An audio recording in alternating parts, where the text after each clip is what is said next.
Mungkin untuk Mbak Hana, kita bisa cari tahu dulu pertama apa sih situasi yang membuat overwhelm itu.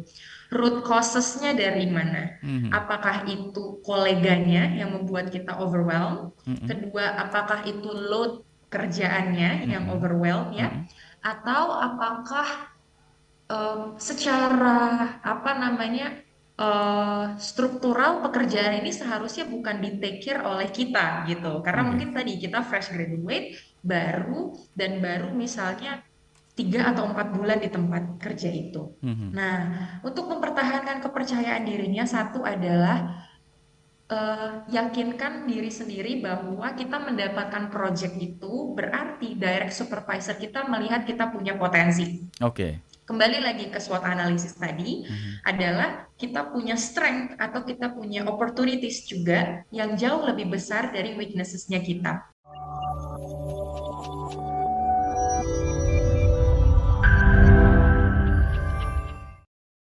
Nah, menarik, Mbak Sarah, tadi salah satu Ya. yang menjadi penyebab menjadi tidak percaya diri atau cemas, Hmm, khawatir adalah ketika sudah mulai membanding-bandingkan diri kita dengan orang lain. Nah, betul. ini gimana cara mengatasinya agar tidak kemudian kita membanding-bandingkan dengan teman-teman fresh graduate lain yang mungkin sudah mencapai sesuatu yang lebih dari kita? Oke. Menarik ya Mas Yudi ya. Menarik ini. Karena sebenarnya perbandingan itu unconsciously akan selalu dilakukan oleh manusia Mhm. gitu sebenarnya ya.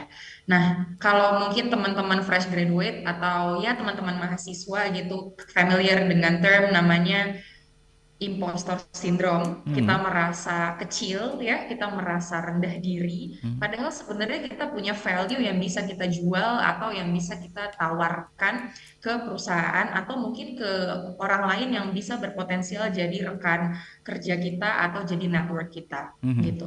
Gimana caranya supaya kita tidak membandingkan diri ya? Pertama adalah harus tahu kelebihan dan kekurangan diri kita sendiri, Mhm. tentu kembali lagi ke SWOT analisis tadi ya Mas Iya, Yudi ya, betul. bahwa yang tahu seberapa passionate kita dengan field yang mau kita geluti adalah diri kita sendiri. Jadi yang harus kita ingat adalah kelebihan dan kekurangan diri kita saja Mhm. gitu. Dan kita harus tahu bagaimana menggunakan kekuatan diri kita supaya tidak terus-menerus tidak terus-menerus ingat tentang kekurangan kita gitu. Mhm. Mhm. Contohnya, kita tahu kalau kita orangnya luwes ketika bertemu orang baru, Mhm. tapi kekurangannya adalah kita nggak detail di pekerjaan. Mmm. Berarti kita gunakan itu untuk networking supaya kita punya rekan kerja, teman kerja yang bisa masuk ke tim kita yang orangnya lebih detail atau lebih thorough gitu. Oke.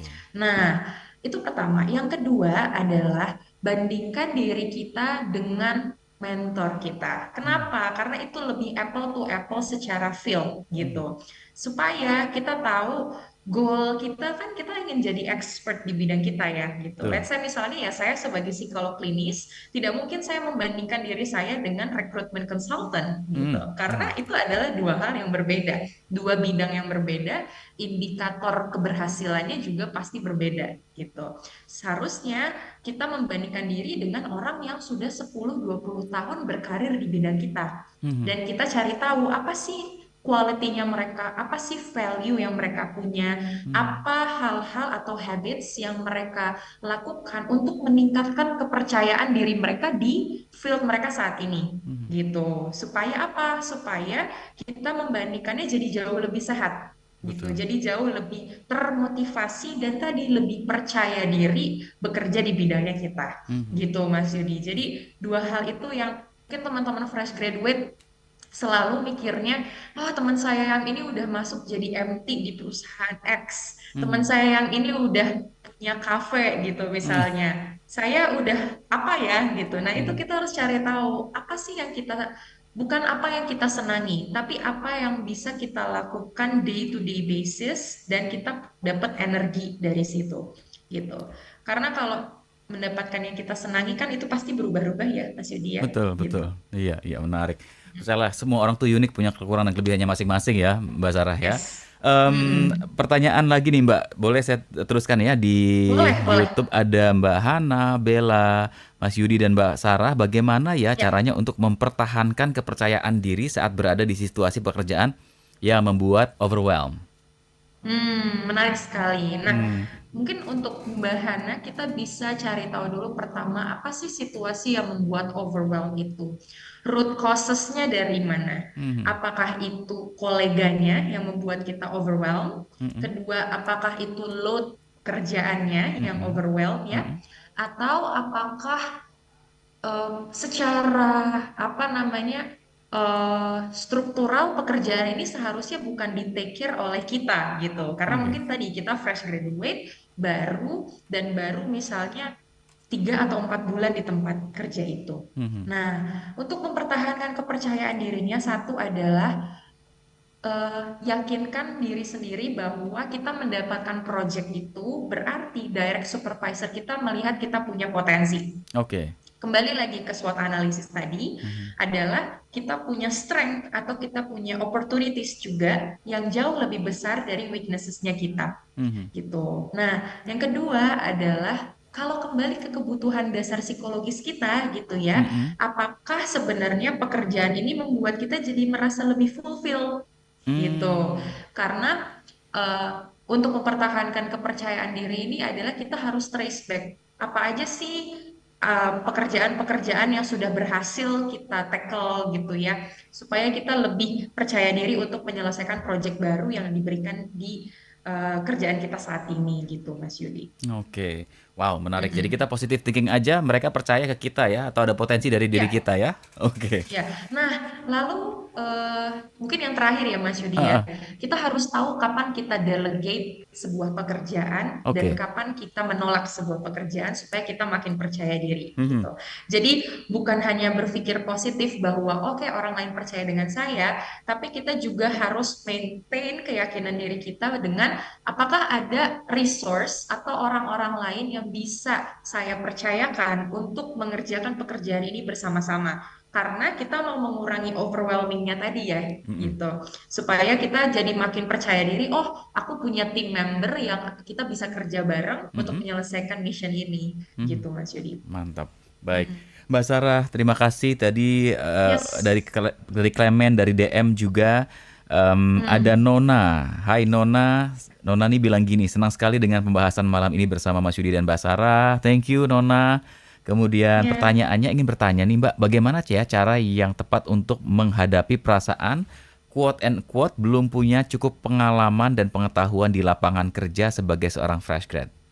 Menarik banget karena Hmm. ini sering banget dirasakan itu tadi yang imposter syndrome itu ya Mas Yudi Oh, gitu oke, karena oke. kita selalu merasa sepertinya pengalaman kurang, sepertinya eh, networking kita masih belum, sepertinya ilmu kita juga masih sedikit gitu ya. Mhm, Nah, apa yang bisa kita lakukan yang dari perasaan itu adalah pertama pasti acknowledge dulu perasaannya. Jadi mhm, wajar sekali kalau kita merasa sangat kurang karena kita fresh graduate. Kita nggak expected to know everything by a night ketika kita udah lulus kan ya gitu mhm, teman-teman. mhm, Jadi pun apa yang kita pelajari di kampus tidak 100% dilakukan di tempat kerja kan gitu. Karena kita semua tahu bahwa demand-nya juga supply demand-nya juga gak match antara jurusan kita dengan lapangan pekerjaan. mhm. Jadi yang pertama adalah harus selalu punya mindset atau mentality bahwa kita itu half glass full gitu. Jadi Oke, kita selalu punya ruang untuk diisi baik dari direct supervisor kita atau dengan pengalaman-pengalaman yang kita akan dapatkan gitu di tempat kerja. Nah, itu oke. yang pertama, acknowledge dulu perasaannya. Yang kedua adalah selalu ingat dengan strength kita apa. Mhm. Bahwa kalau kita sudah keterima di perusahaan itu, artinya kita mumpuni untuk bekerja di situ. Iya, iya. Artinya kita punya skill sets yang dibutuhkan oleh perusahaan itu, atau yang dibutuhkan dari tempat kerja itu, kalau tidak perusahaan gitu ya. Mhm. Atau kita dipercaya oleh klien kita, misalnya kalau kita freelancers. Jadi, kita harus selalu ingat dengan strength kita supaya ketika bekerja yakin dan percayalah ya teman-teman, yang tahu pekerjaan kita adalah diri kita sendiri gitu. Mhm, Jadi mhm. bagaimana pembawaan diri kita ketika bertemu dengan direct supervisor atau manager atau ketika berada di dalam sebuah meeting gitu, Baik, baik. Mas Yudi. Ya, 1 menit terakhir Mbak Sarah mungkin bisa dijawab singkat saja nih Bianda Ya, Anissa. Mana yang harus saya pilih di awal karir, lingkungan yang baik tapi tidak sesuai begitu sesuai posisi saya mau, atau tempat baru di posisi yang dimaui tapi belum tentu sebaik ini? Hmm, menarik, Mas Yudi. ya. Kalau untuk fresh graduates, yang pertama adalah tentunya lebih ke lingkungan yang baik, tapi mungkin posisinya belum tentu kita mau. Kenapa? Karena di early career, lingkungan tadi ya, itu kembali lagi ke siapa direct supervisor kita, Mhm. siapa mentor kita, dan bagaimana flow komunikasi bekerja itu yang harus di-shape dengan lebih baik. Karena kalau soft skill sets-nya lebih baik, berarti sudah di-shape dengan baik, nanti kita pindah ke field manapun itu tetap akan mengikuti gitu, Mas Baik. Yudi. Jadi saya sih mungkin pilihnya yang pertama. Tapi kembali lagi ke Mbak Bianda ya, inginnya apa dalam karirnya gitu.